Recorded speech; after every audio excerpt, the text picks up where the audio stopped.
Santapan Harian. Hari ini kita akan membaca Yohanes pasalnya yang ke-9. Namun kita akan membacanya pada ayat pertama hingga ayatnya yang ke-23. Sebelumnya, mari kita berdoa. Ketika jiwa kami terasa kering dan haus, serta terbebani oleh rasa khawatir, firman-Mu menyegarkan kami. Firman-Mu adalah kekuatan dan penghiburan kami yang rapuh. Di dalam Kristus Yesus, kami siap mendengarkan sabda-Mu. Amin. Yohanes 9 ayat 1-23. Waktu Yesus sedang lewat, ia melihat seorang yang buta sejak lahirnya. Murid-muridnya bertanya kepadanya, "Rabi, siapakah yang berbuat dosa? Dia sendiri atau orang tuanya sehingga ia dilahirkan buta?"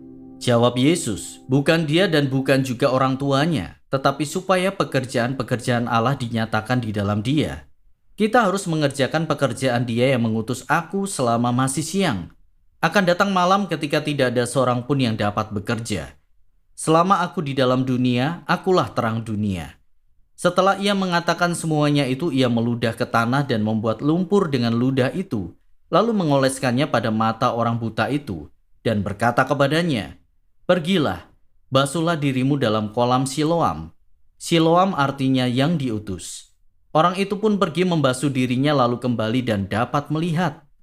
Tetangga-tetangganya dan mereka yang dahulu mengenalnya sebagai pengemis berkata, "Bukankah dia ini yang selalu duduk dan mengemis?"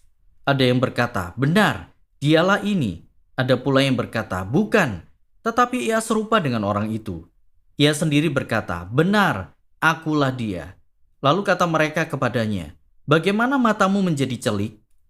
Jawabnya, "Orang yang disebut Yesus itu membuat lumpur, mengoleskannya pada mataku dan berkata kepadaku, 'Pergilah ke Siloam dan basuhlah dirimu.'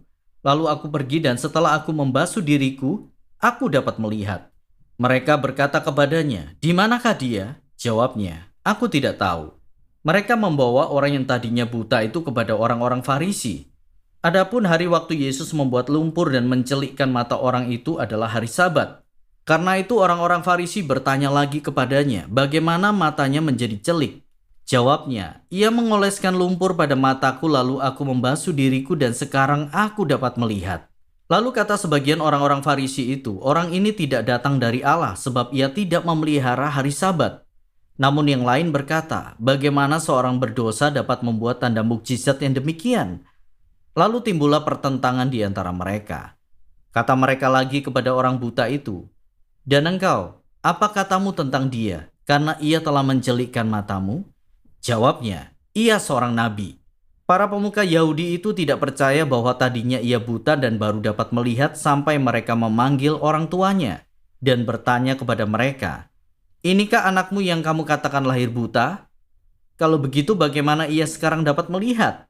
Lalu jawab orang tuanya, "Yang kami ketahui ialah bahwa dia ini anak kami dan lahir buta.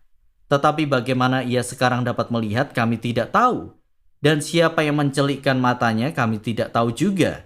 Tanyakanlah kepadanya sendiri, ia sudah dewasa. Ia akan berkata-kata untuk dirinya sendiri." Orang tuanya berkata demikian karena mereka takut kepada orang-orang Yahudi, sebab para pemuka Yahudi itu telah sepakat bahwa setiap orang yang mengaku dia sebagai Mesias akan dikucilkan.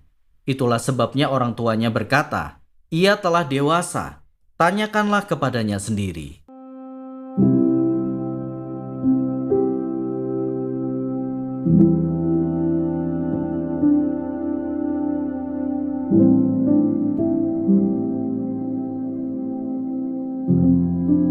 Sahabat Scripture Union Indonesia, tidak sedikit orang yang mengaitkan penyakit dengan dosa. Seperti murid-murid Yesus yang menanyakan keberdosaan di balik kebutaan sejak lahir orang yang mereka temui.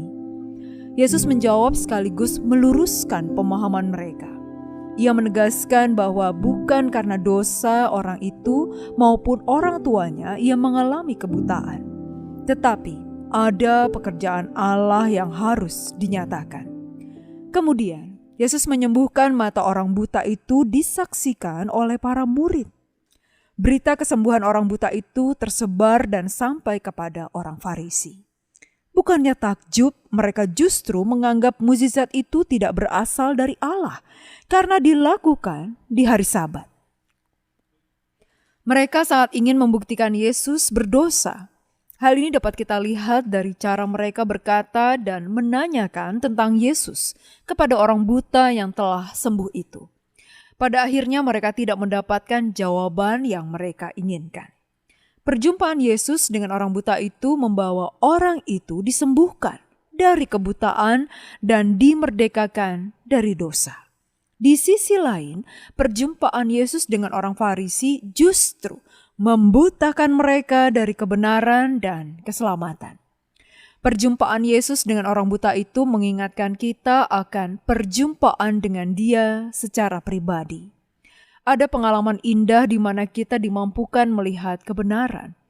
Kita dapat mengenal dan percaya kepada Dia, Sang Juru Selamat, Tuhan kita. Inilah mukjizat terbesar dalam hidup kita. Allah memerdekakan kita dari dosa dan membawa kita kepada keselamatan kekal. Sebaliknya, perjumpaan Yesus dengan orang Farisi mengingatkan kita bahwa penghakiman adalah bagian Allah. Bukanlah bagian kita menyatakan dosa seseorang, apalagi menghakiminya. Bagian kita adalah menyatakan pekerjaan Allah. Satu hal yang kita percaya, yakni perjumpaan kita dengan Yesus bukanlah sebuah kebetulan. Ada rencana Allah dalam kehidupan kita. Ada pekerjaan Allah yang ingin dinyatakan melalui hidup kita. Perjumpaan kita dengan Yesus merupakan kesaksian yang mendatangkan keselamatan bagi sesama kita. Mari kita berdoa. Kami bersyukur atas setiap pertemuan yang mengubahkan dengan-Mu. Bantulah kami untuk selalu membuka hati dan pikiran agar Engkau dapat bekerja dalam hidup kami. Semoga kasih dan kuasa-Mu mengubah kami dari dalam, sehingga hidup kami menjadi cermin kasih-Mu bagi dunia. Di dalam nama-Mu, Yesus Kristus, kami berdoa. Amin.